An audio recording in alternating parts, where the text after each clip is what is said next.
안녕하세요. 햇살입니다. 모두 행복하고 건강하게 잘 지내고 계시죠? 아침에 출근하다 보니까 공원 내를 이렇게 간통해서 아침마다 걸어오는데 공원에 보니까 생강꽃도 만발하고 동백꽃도 아, 또 목련꽃도 피기 위해서 몽우리를 펼치기 시작을 했더라고요. 진달래도 꽃방울이 이렇게 맺혀서 조금 있으면 다 필 것 같습니다. 오늘 여러분들하고 함께 할 내용은 자궁 경부암 백신요. 저도 생각하지 못하고 있었는데 제게 오시는 분이 딸아이에게 자궁 경부암 백신 예방 접종을 하셨다고 하셔서 제가 사실은 깜짝 놀랐습니다.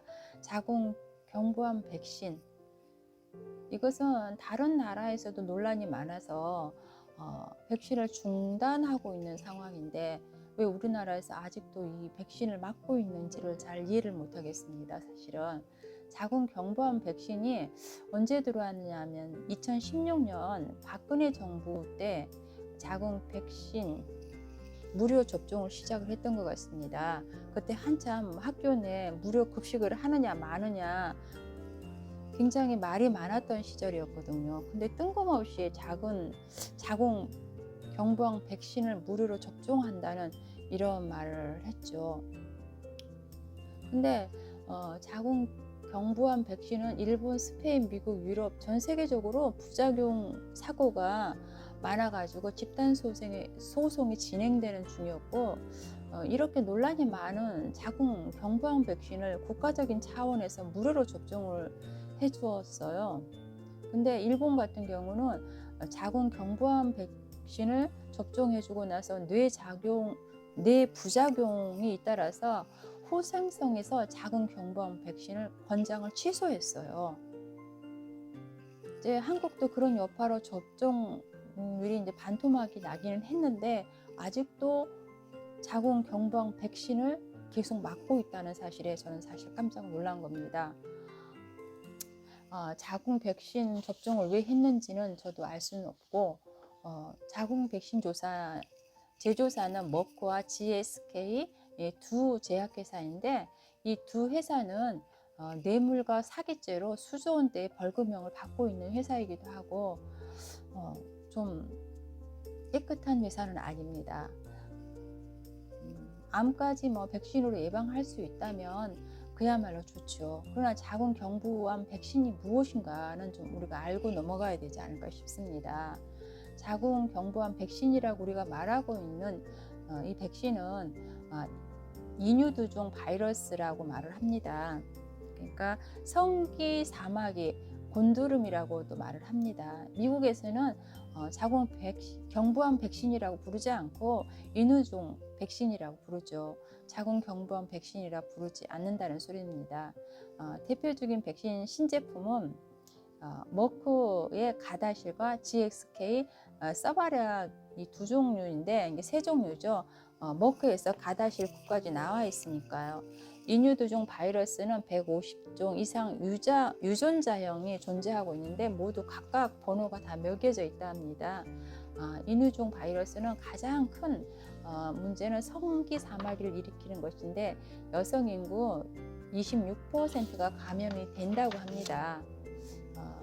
그 중에 90% 정도는 전혀 건강에 문제를 일으키지 않는다는 것이고 감염 뒤 1년이 지나면 약 70%가 사라지고 2년 이내에 90% 스스로 소멸한다고 합니다.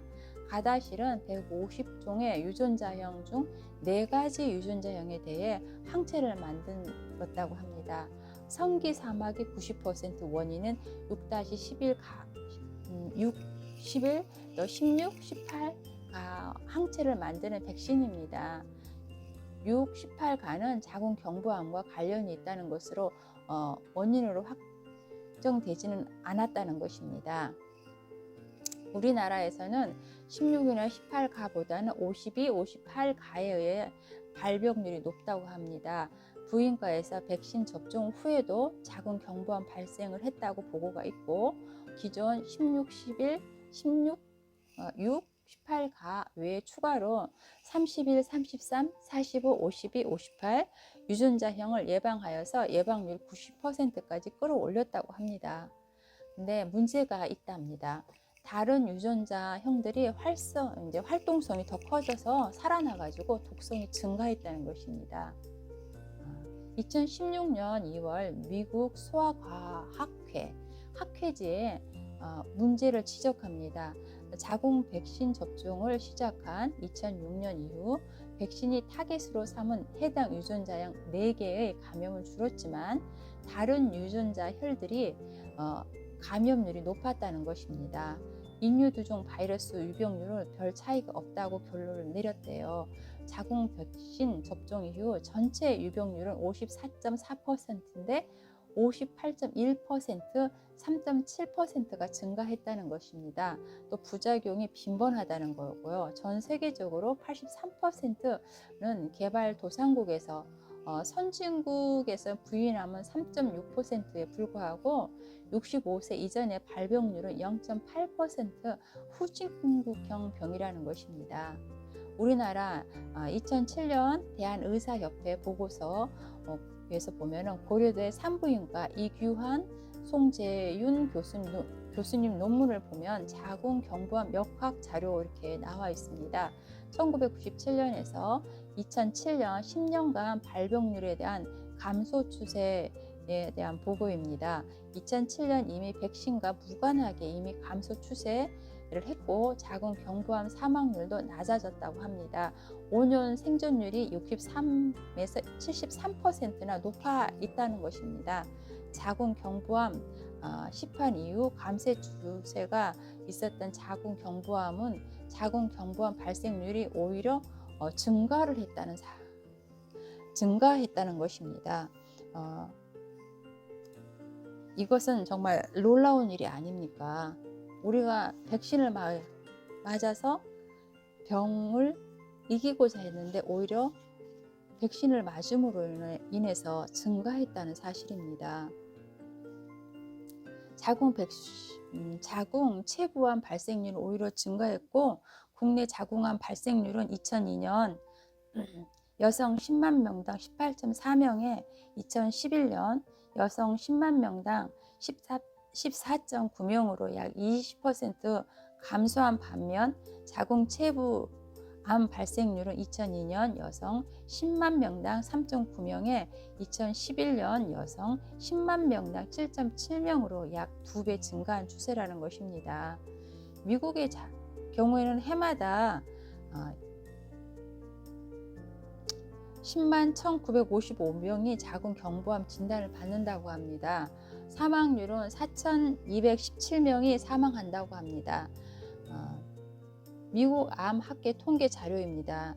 미국의 여성 인구가 약 1억 7천만 명인 것을 감안하면 전체 여성 인구의 0.007%에 해당하고 99.993%는 백신 없이도 자궁 경부암에 걸리지 않는다는 소리인 것입니다.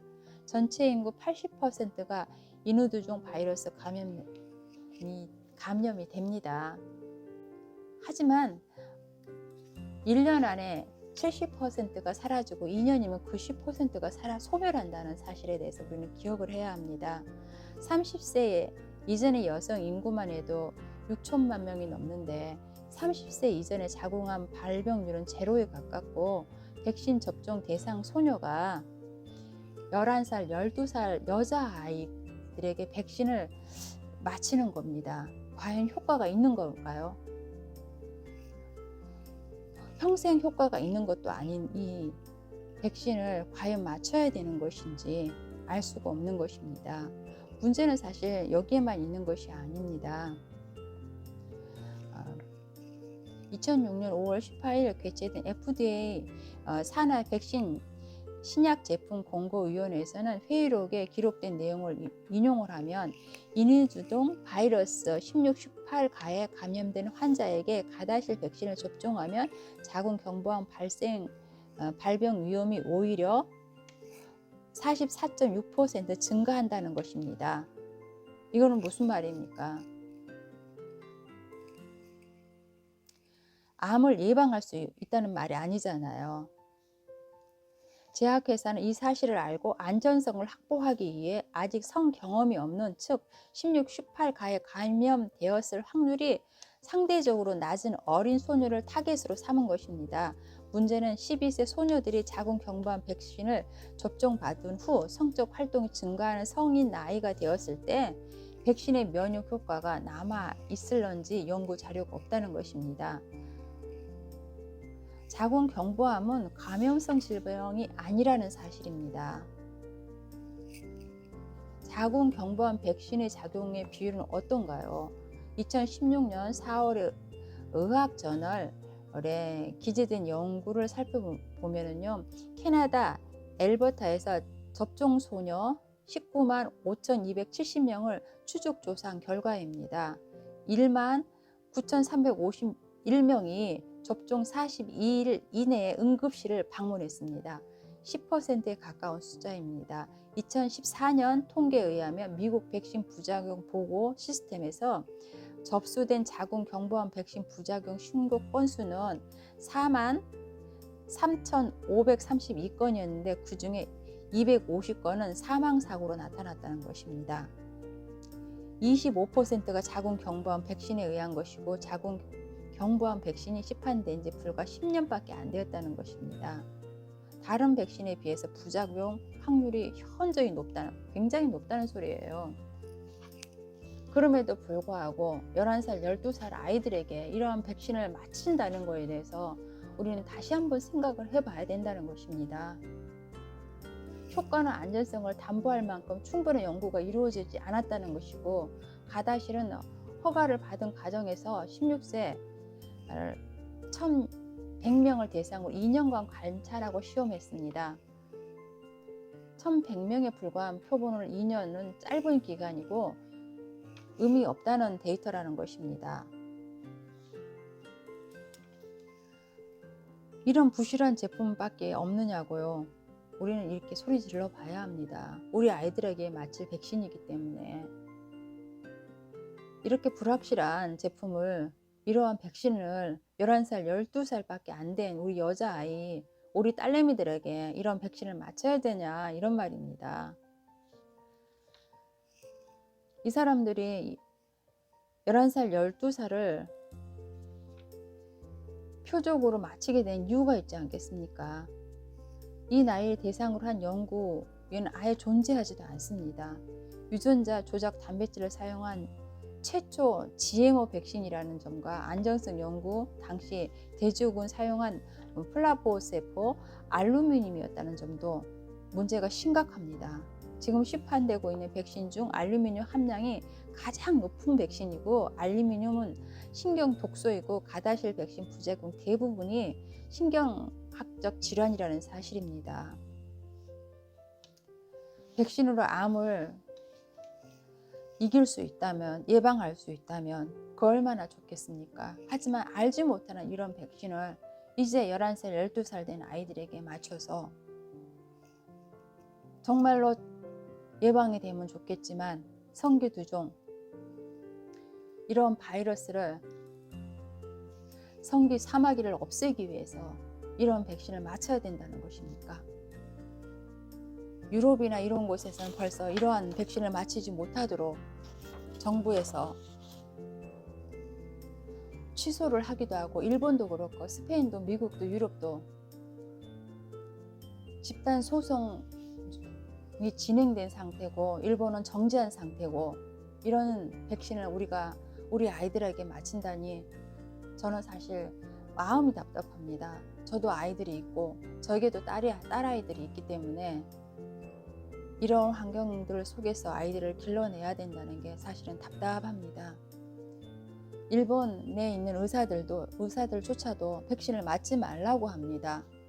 콘도 마코토 박사님도 백신을 맞지 말라고, 아무런 의미 없다고 말하고 있습니다. 콘도 마코토 박사님 같은 경우에는 이 백신을 맞게 되면은 자궁 내 섬유근도 생긴다는 말을 하고 있습니다. 그런데 이런 백신을 정말 맞춰야 되는지 저는 생각해 보고 싶어요. 아니, 물어보고 싶어요. 왜 이러한 백신들을 만들어서 우리 아이들을 이렇게 힘들게 해야 되는지.